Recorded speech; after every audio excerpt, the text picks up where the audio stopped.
يا عبادي الذين أسرفوا على أنفسهم لا تقنطوا من رحمة الله لا إله إلا الله وحده لا شريك له وأشهد أن محمدا عبده ورسوله لا نبي بعده اللهم صل وسلم وبارك على محمد وعلى آله وصحبه ومن tabi'ahum bi ihsanin ila yaumil qiyamah amma ba'du. Ikhwani fiddin, jamaah majelis ta'lim rahimani wa rahimakumullah. Kita lanjutkan kembali kajian kita berkenaan dengan kitab Minhajul Muslim yang disusun oleh Asy-Syaikh Abu Bakar Jabir Al-Jazairi rahimahullahu ta'ala. Masih mempelajari tentang pasal ke-7, yaitu beriman kepada Al-Quranul Karim.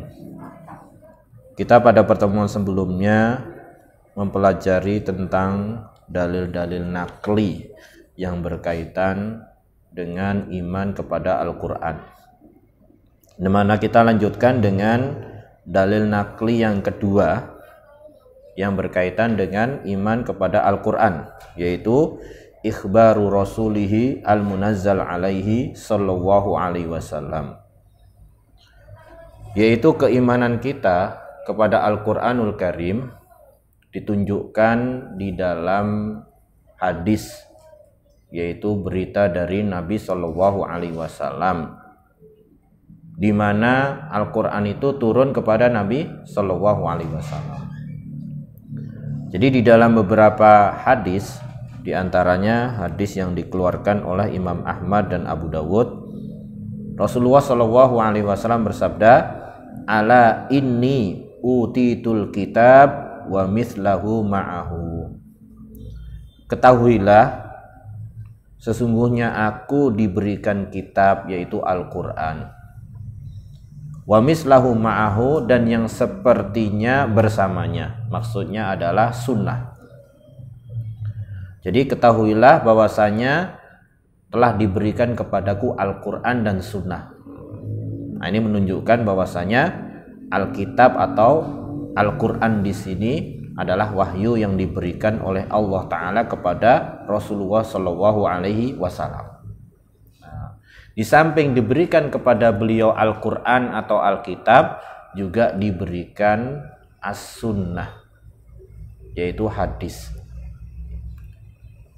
Di sini disebutkan wa mislahu ma'ahu, dan yang sepertinya bersamanya, dan yang sepertinya bersamanya. Ini menunjukkan bahwasanya kedudukan sunnah itu sangat penting di dalam syariat Islam. Kedudukannya sama seperti Al-Quran, wa mislahu ma'ahu, dan sepertinya bersamanya. Jadi kedudukan as-sunnah, hadis, itu sama dengan Al-Quran. Dari sisi apa? Dari sisi kekuatan dalilnya. Kita tidak mengatakan dari sisi derajatnya, ya kan, tapi dari sisi kekuatan dalilnya sama. Kenapa? Karena sebagaimana Al-Quran itu adalah wahyu dari Allah Ta'ala, sunnah, hadis juga merupakan wahyu, bukan perkataan Nabi Shallallahu Alaihi Wasallam sendiri. Kenapa? Wa ma yantiqu anil hawa in huwa illa wahyun yuha. Dan tidaklah dia berbicara dengan hawa nafsunya, tidaklah dia melainkan wahyu yang diwahyukan. Jadi ini menunjukkan betapa pentingnya kedudukan sunnah, kedudukan hadis, ya, di samping Al-Quranul Karim. Makanya keliru kalau orang itu menolak sunnah atau mengingkari sunnah dengan mengatakan hanya mencukupkan dengan Al-Quran saja. Nggak mungkin. Kenapa? Karena sunnah atau hadis itu kan tujuannya untuk apa? Menjelaskan, menafsirkan isi Al-Quran. Karena di dalam Al-Quran kita nggak diberitahu bagaimana cara sholat secara detailnya, cara puasa secara detailnya, cara haji secara detailnya. Kalau hanya mencukupkan dengan Al-Quran, dari mana kita akan tahu bagaimana melakukan ibadah itu dengan sempurna, kecuali dengan as-sunnah, dengan hadis. Karena di dalam hadis dijelaskan secara detail. Di dalam Quran disebutkan perintah sholat, di dalam hadis shollu kama ra'aitumuni usolli. Di dalam Al-Quran disebutkan tentang haji, perintah haji. Di dalam hadis khudu anni manasikakum, ambillah dariku oleh kalian manasik haji kalian. Di dalam Al-Quran disebutkan cara wudhu secara global. Di dalam hadis man tawaddo'a nahwa wudhu'i hadza, barang siapa yang berwudhu seperti wudhuku ini. Jadi tidak bisa lepas daripada sunnah atau hadis, karena kedudukannya seperti Al-Quran dari sisi kekuatan dalil. Karena sebagaimana Al-Quran itu adalah wahyu dari Allah, hadis juga wahyu dari Allah Ta'ala. Walaupun itu perkataan Nabi Shallallahu Alaihi Wasallam itu juga sumbernya wahyu dari Allah Subhanahu Wa Ta'ala. Ada yang bilang begini, saya menerima hadis kalau tidak bertentangan dengan Al-Quran misalnya. Secara logika, secara kasar, ya benar juga, ya kan? Kalau hadis bertentangan dengan Al-Quran ya kita nggak bisa menerima kan. Tapi di sisi yang lain perkataan seperti itu bisa dibilang keliru juga. Loh kenapa? Karena nggak mungkin hadis menentang Al-Quran. Ya nggak mungkin Nabi Shallallahu Alaihi Wasallam itu menyelisihi Al-Quran. Nggak mungkin. Karena sama-sama wahyu dari Allah. Nggak mungkin sama-sama wahyu dari Allah kok saling bertentangan, berbenturan, kan nggak mungkin.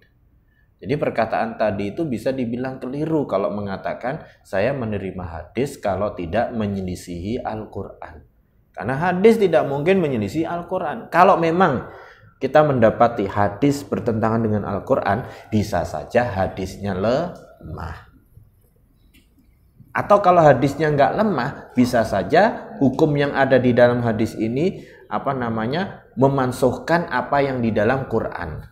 Jadi hukum yang di dalam Quran sudah tidak berlaku, dimansuhkan dengan hadis. Bisakah? Bisa. Atau sebaliknya, hukum yang ada di dalam hadis ini dimansuhkan oleh Al-Quran. Jadi Al-Quran yang memansuhkan. Bisa saja seperti itu. Atau bisa saja memang hadis ini kok sepertinya bertentangan dengan Al-Quran. Kenapa? Karena Al-Quran disebutkan secara global, hadisnya yang menjelaskan secara rinci maksudnya. Padahal kalau kita telaah dengan benar-benar, sebenarnya nggak bertentangan. Cuman mungkin akal pikiran kita aja yang belum bisa menjangkau ilmunya. Jadi seolah-olah bertentangan, padahal enggak. Ya kan? Jadi seperti itu. Jadi kedudukan hadis itu sangat penting. Cuman apa bedanya Al-Quran dengan hadis? Kalau dari sisi kekuatan dalil sama, bedanya apa? Persamaannya dua-duanya firman Allah, wahyu Allah lah ya kan. Cuman bedanya kalau Al-Quran secara makna, secara lafal itu dari Allah Subhanahu Wa Ta'ala langsung. Jadi yang kita baca dari Al-Quran itu maknanya dan lafalnya itu yang langsung dari Allah Ta'ala, yang didengar malaikat Jibril disampaikan kepada Rasulullah Shallallahu Alaihi Wasallam. Tapi kalau hadis itu secara makna dari Allah Ta'ala, secara lafal dari Rasulullah Shallallahu Alaihi Wasallam. Jadi Nabi Shallallahu Alaihi Wasallam mendapatkan maknanya dari Allah. Misalnya dalam mimpi atau apa, kemudian beliau menyusun lafalnya. Jadi lafalnya itu yang membedakan antara Al-Quran dengan hadis. Nanti di sana ada lagi namanya hadis qudsi, di mana Nabi Shallallahu Alaihi Wasallam meriwayatkan dari Allah Subhanahu Wa Ta'ala. Apa bedanya hadis qudsi dengan Al-Quran? Jelas, kalau Al-Quran itu lafal makna dari Allah Ta'ala. Kalau hadis qudsi walaupun Nabi meriwayatkannya dari Allah Ta'ala, tapi lafalnya dari Rasulullah Shallallahu Alaihi Wasallam. Cuman bedanya apa? Kalau gitu hadis qudsi dengan hadis biasa, kalau sama-sama makna dari Allah, lafal dari Nabi Shallallahu Alaihi Wasallam, apa bedanya kan? Betul nggak? Bedanya kalau hadis qudsi itu Nabi meriwayatkannya, menyandarkannya kepada Allah Ta'ala. Kalau hadis biasa enggak. Makanya di dalam hadis qudsi kan dari Rasulullah Shallallahu Alaihi Wasallam, misal dari sahabat Abu Hurairah radhiyallahu anhu, dari Rasulullah Shallallahu Alaihi Wasallam, beliau meriwayatkannya dari Allah Subhanahu Wa Ta'ala. Nah, di situ ada makna apa? Meriwayatkan dari Allah Ta'ala, menyandarkannya kepada Allah Ta'ala. Tapi kalau hadis yang biasa nggak ada seperti itu. Nah, jadi itu bedanya antara Al-Quran dan Sunnah atau hadis ya. Tapi kalau menurut hadis ini wa mislahu ma'ahu, dan sepertinya bersamanya, ini menunjukkan kalau kedudukan Sunnah dan hadis itu sangat penting. Jadi dari sisi kekuatan dalil nggak ada bedanya dengan Al-Quran. Walaupun secara derajat tentu Al-Quran, terus hadis, ijma gitu kan. Nah, baik, kemudian di dalam hadis yang lain Nabi Shallallahu Alaihi Wasallam bersabda, khairukum man ta'allamal Quran wa 'allamahu. Sebaik-baik kalian adalah yang mempelajari Al-Quran dan mengajarkannya. Nah, ini Nabi Shallallahu Alaihi Wasallam memberitakan kepada kita tentang Al-Quran dan memberitakan kepada kita bahwa orang yang terbaik itu yang belajar Al-Quran dan mengajarkannya. Kenapa terbaik? Karena mereka mempelajari dan mengajarkan firman yang terbaik, yaitu firman Allah Subhanahu wa Ta'ala. Ya kan? Kalau kata ulama gini ya, syaraful ilmi bisyarafil ma'lumi. Apa artinya? Kemuliaan suatu ilmu tergantung kemuliaan yang dipelajari. Semakin mulia objek yang dipelajari, semakin mulia ilmu itu. Ilmu Al-Quran itu paling mulia. Kenapa?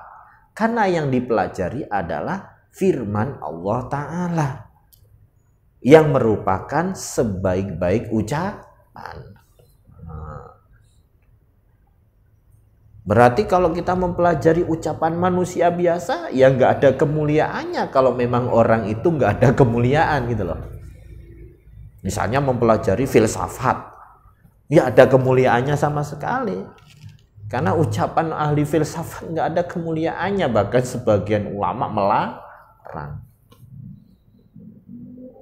Kita mempelajari hadis Nabi Shallallahu Alaihi Wasallam, kita mendapatkan kemuliaan. Dapat, karena yang kita pelajari adalah sabda Nabi Shallallahu Alaihi Wasallam. Yang kedua, setelah Al-Quran, memiliki kemuliaan. Makanya di sini khairukum, sebaik-baik kalian adalah yang belajar Al-Quran dan mengajarkan. Belajar Al-Quran itu ya mencakup mempelajari cara membacanya, tajwidnya, tahsinnya, terus mempelajari maknanya, mempelajari tafsirnya, itu termasuk semuanya. Termasuk semuanya berkaitan dengan mempelajari Al-Quran. Nah, jadi di sini menunjukkan kemuliaan orang yang mengajarkan Al-Quran dan mempelajari Al-Quran. Nah, seandainya ada yang lebih mulia dari ini, pasti Nabi SAW akan mengatakan, misalnya sebaik-baik kalian adalah yang belajar kedokteran dan mengajarkannya, misalnya. Sebaik-baik kalian adalah yang belajar tentang pertanian dan mengajarkannya. Sebaik-baik kalian adalah yang belajar tentang dagang dan mengajarkannya. Ternyata kan nggak ada hadis seperti itu. Nah, ini menunjukkan bahwa mempelajari Al-Quran dan mengajarkan Al-Quran itu mendapatkan kebaikan secara mutlak, ya, kebaikan. Berarti ini mendorong kita untuk apa? Jangan putus asa, bosan dari belajar Al-Quran. Walaupun umur kita sudah tua sekalipun, nggak ada selesainya. Apalagi belajar Quran itu nggak seperti belajar ilmu dunia, lebih mudah loh. Kalau lebih mudah, ya tidak harus duduk di bangku sekolah, tidak harus duduk di bangku universitas. Misalnya nih saya nih mau belajar kedokteran, ya udah nggak bisa kecuali belajar dari SD-nya, SMP-nya, SMA-nya ya sudah menjurus ke situ kan, terus kuliahnya. Nggak bisa ujuk-ujuk sekarang saya masuk ke fakultas kedokteran gitu ya, nggak bisa. Tapi kalau orang belajar Al-Quran tidak harus di bangku sekolah. Banyak majelis-majelis ta'lim untuk mempelajari Al-Quran, dia bisa gabung kapanpun dimanapun ya enggak. Nah sebenarnya lebih mudah. Jadi tidak ada alasan kemudian, oh saya sudah tua, oh saya nggak punya waktu. Enggak. Jadi untuk meraih kebaikan ini maka kita harus menyisihkan waktu kita untuk belajar Al-Quran. Walaupun dimulai dengan abatah, dimulai dengan ikro, ya, nggak ada masalah. Ya. Baik, kemudian berikutnya sabda Nabi SAW berkaitan dengan Al-Quran, la hasada illa fisnatain, tidak ada hasad kecuali dalam dua perkara. Artinya hasad itu dilarang kecuali dalam dua perkara ini. Sebenarnya kalau bisa dibilang ini sih bukan hasad ya, ini namanya ghibtoh. Cuma Nabi SAW menyebutnya hasad itu untuk memudahkan kita. Sebenarnya ini ghibtoh. Jadi di sana ada beda antara hasad dengan ghibtoh. Kalau hasad itu apa? Hasad itu sebagian ulama mengatakan apabila kita berangan-angan kenikmatan orang lain hilang, itu namanya hasad. Jadi ada saudara kita misalnya punya kendaraan baru bagus, terus kita dalam hati mudah-mudahan tabrakan, dicuri, hancur. Nah, itu namanya hasad. Itu dosa besar, bisa memakan kebaikan.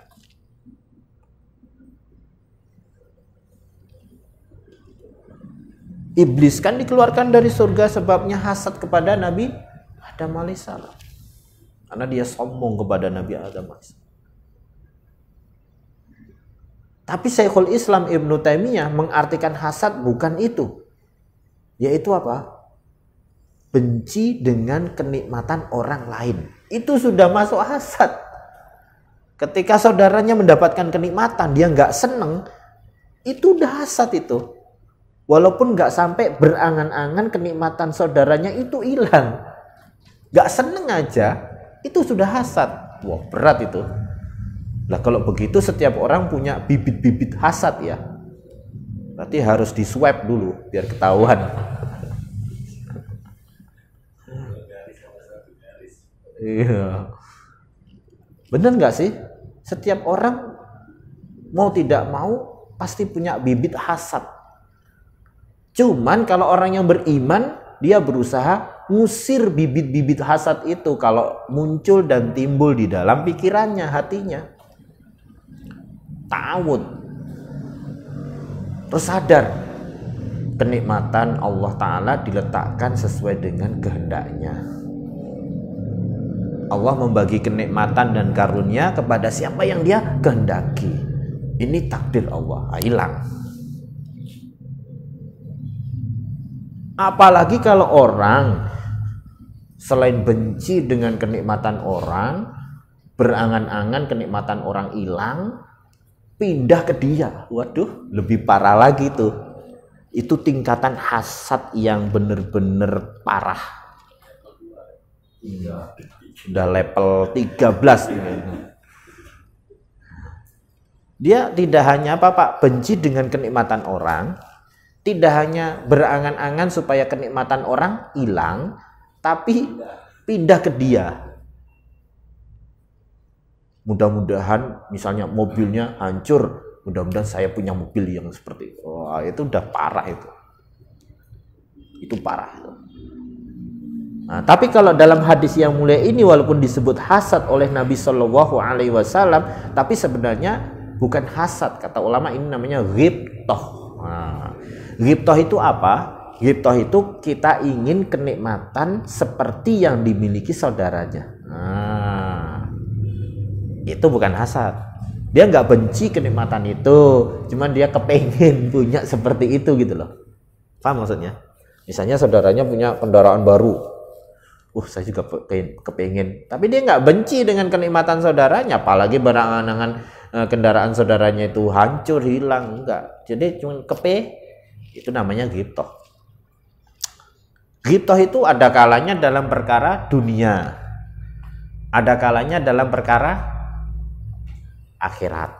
Kalau dalam perkara dunia itu walaupun boleh, tapi para salafus soleh dulu nggak pernah sih ghibthah dengan kenikmatan seperti yang dimiliki saudaranya dalam dunia. Karena mereka kan tidak cenderung seperti kita sekarang, yang mereka dulu nggak ada berlomba-lomba mengumpulkan kenikmatan harta itu, enggak. Setiap saudaranya kepengen, dia pengen. Saudaranya punya ini, dia kepengen. Kan dulu enggak. Kalau kita sekarang kan umum lah ya kan.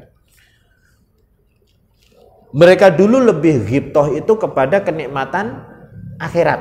Nah, mereka dulu lebih banyak ghibthahnya kepada kenikmatan akhirat. Seperti dalam hadis ini, la hasada illa fisnatain, tidak ada hasad dalam kecuali dalam dua hal.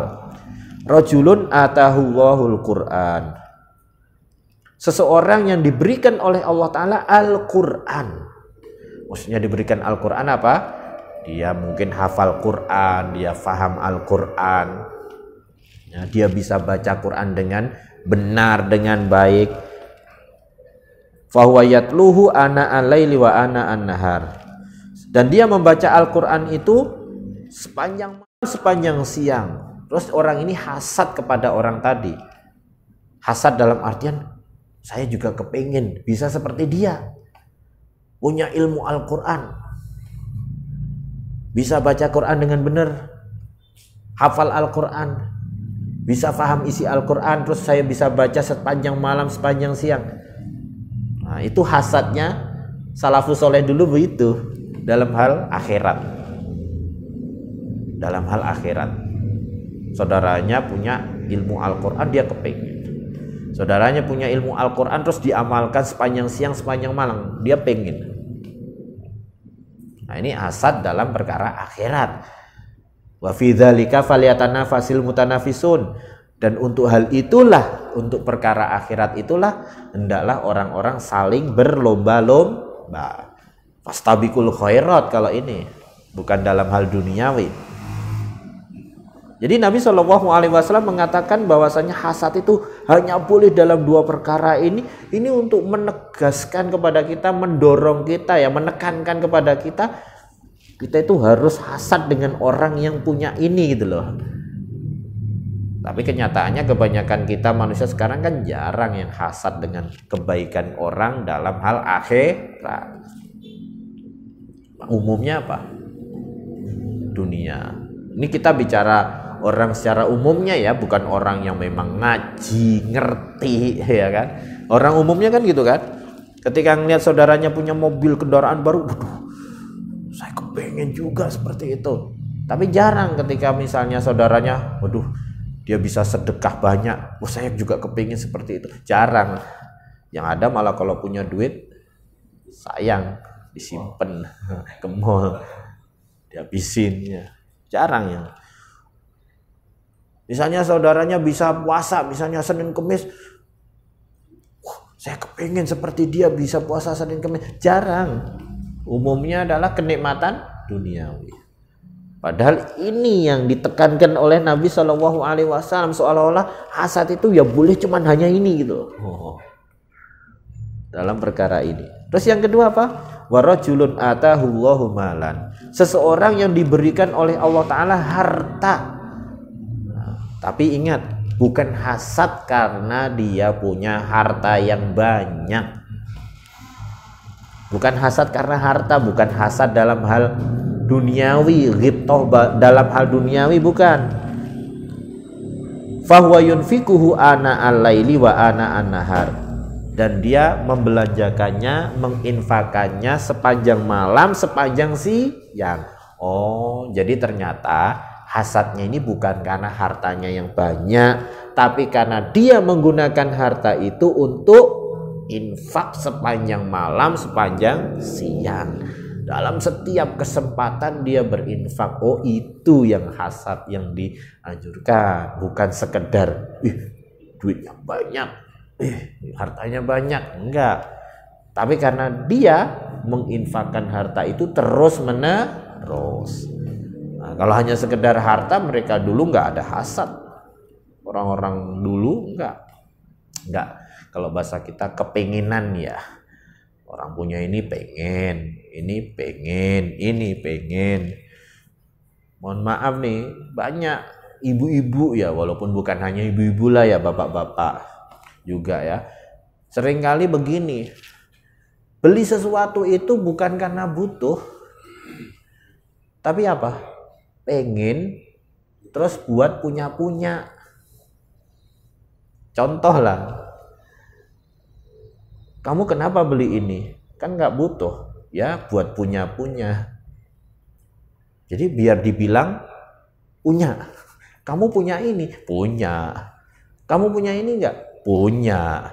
Punya ini nggak? Punya. Padahal nggak butuh, gitu loh. Jadi sekarang itu kebanyakan gitu. Beli sesuatu buat punya-punya, padahal nggak dipakai, nggak dibutuhkan. Itu zaman sekarang. Itu mah disindir oleh Umar radhiyallahu anhu.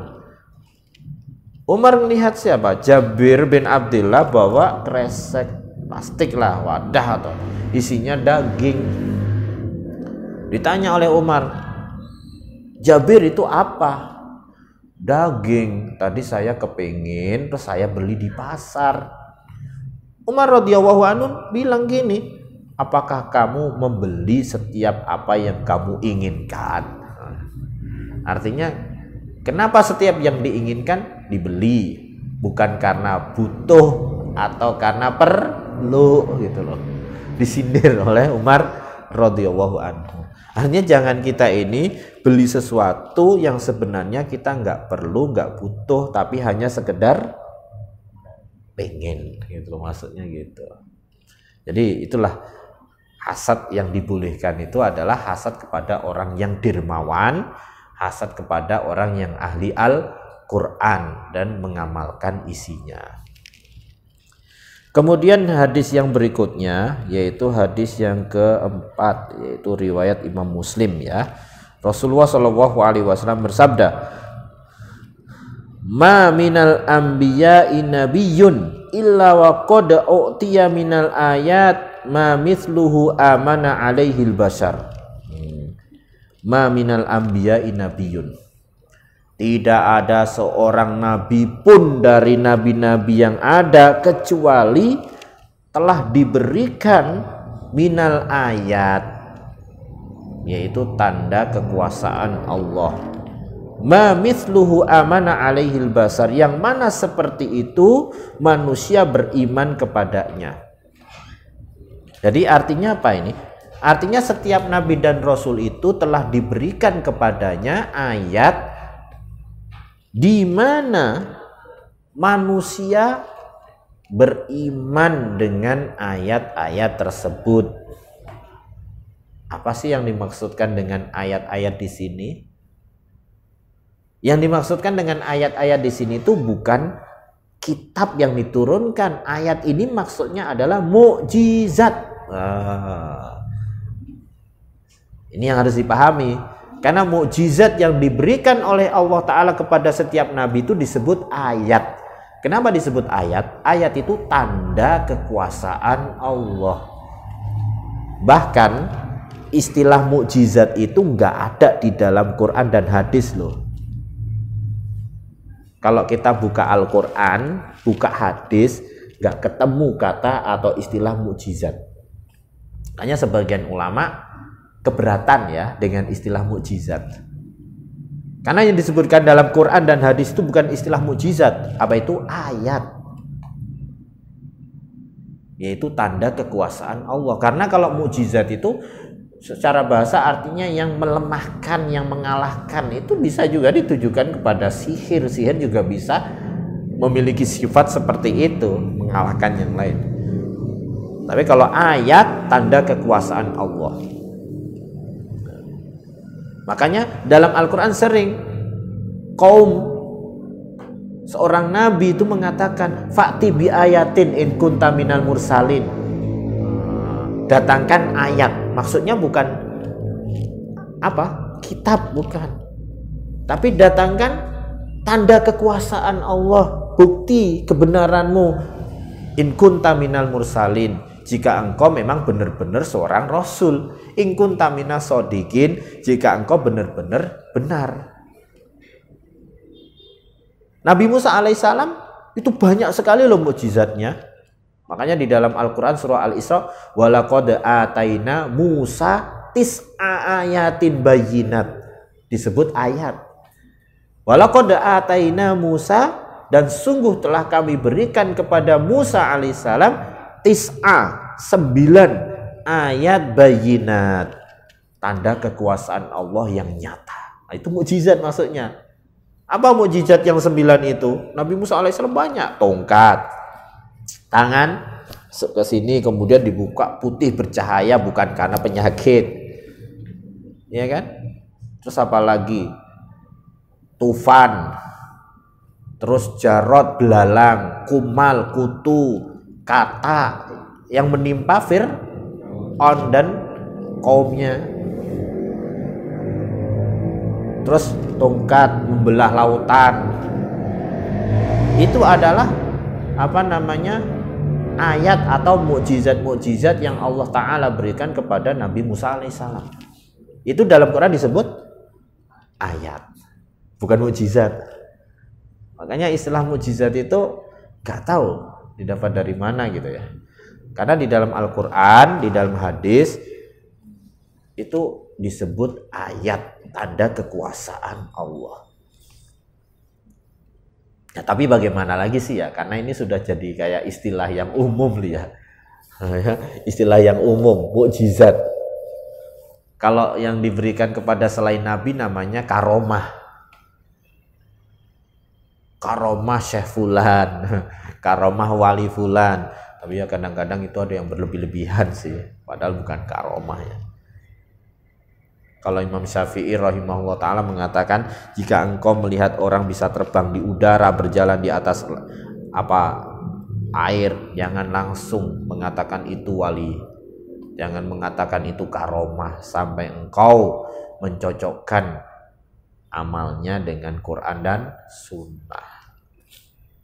Karena bisa aja itu juga dari sihir kan, bukan karomah.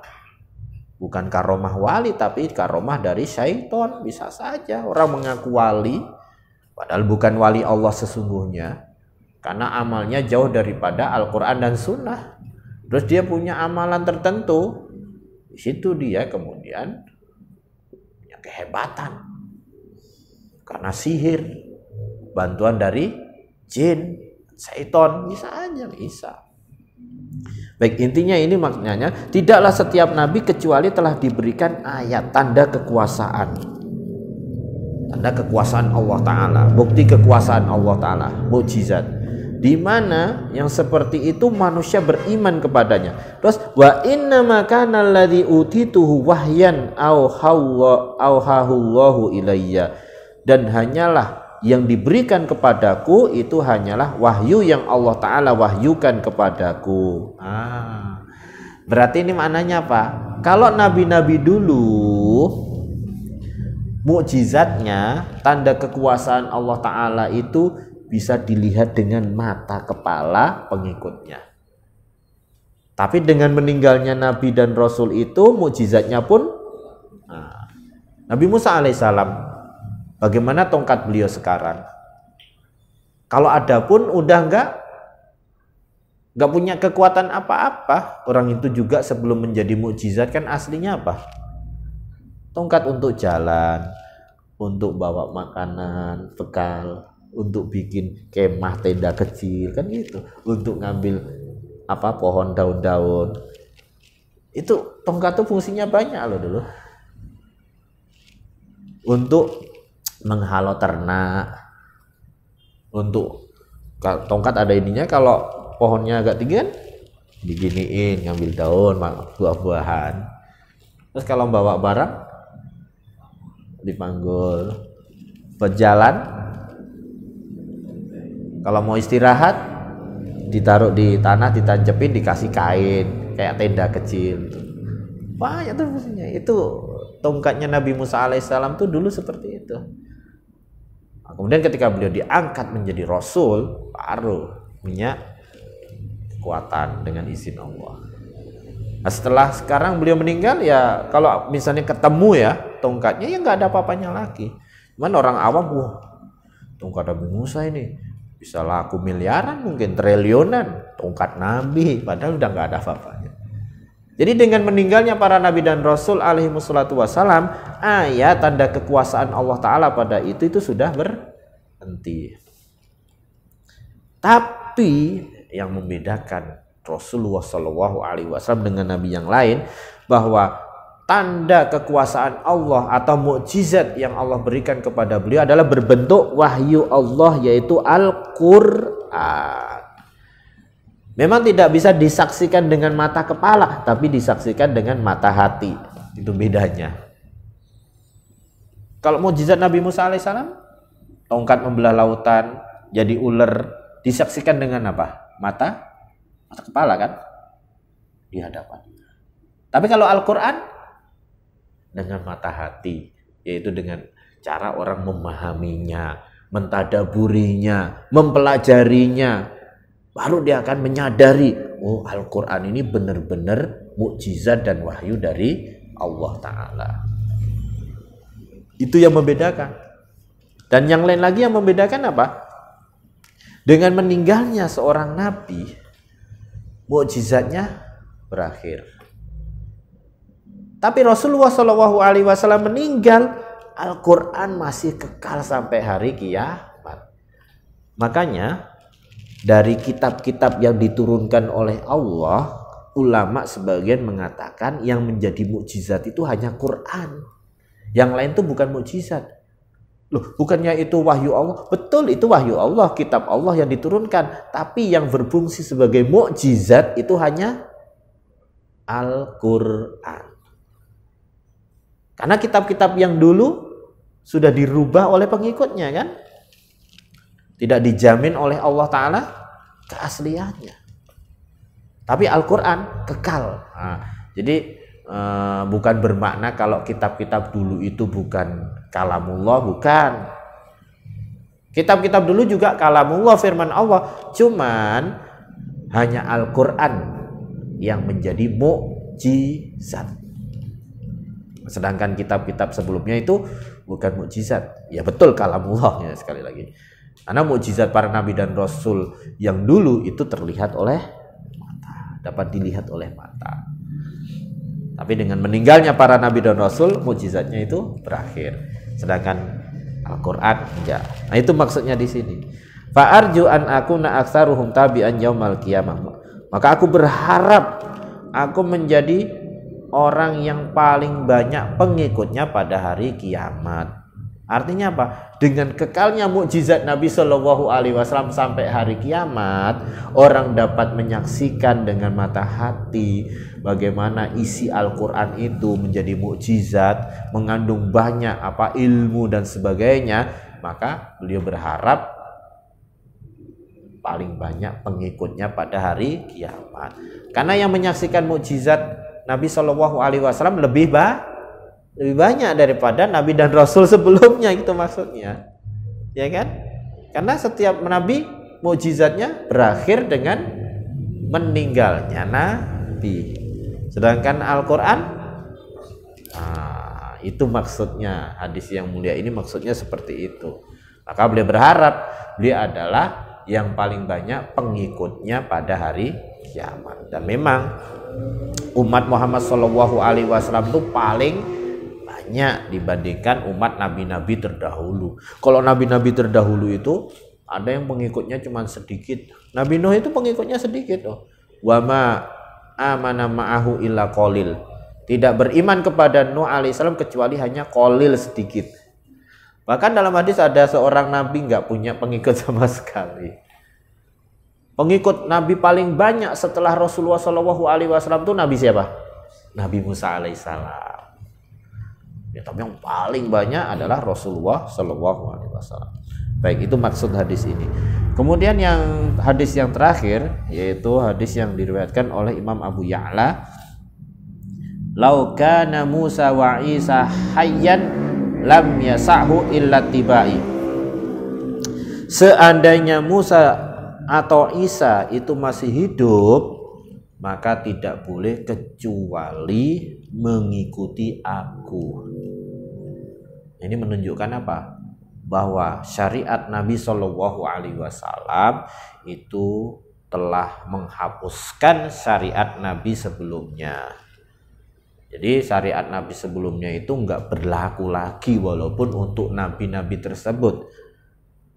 Jadi kalau seandainya mereka masih hidup, bahkan seandainya Nabi Musa alaihissalam termasuk Rasul paling mulia kan, Nabi Shallallahu Alaihi Wasallam itu masih hidup, Nabi Isa alaihissalam itu mereka tidak boleh kecuali harus mengikuti Nabi Shallallahu Alaihi Wasallam.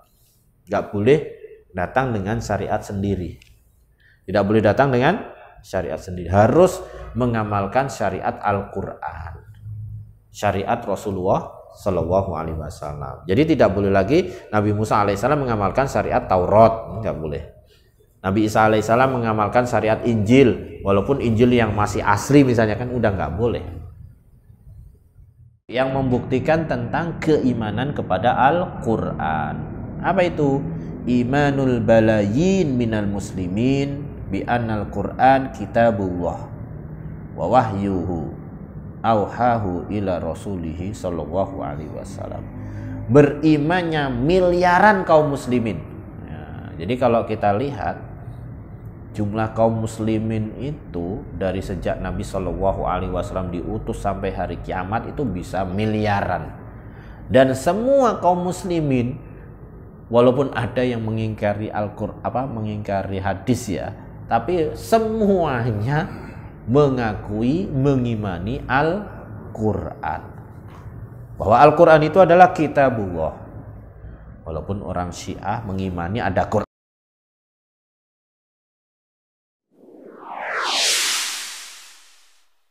قل يا عبادي الذين أسرفوا على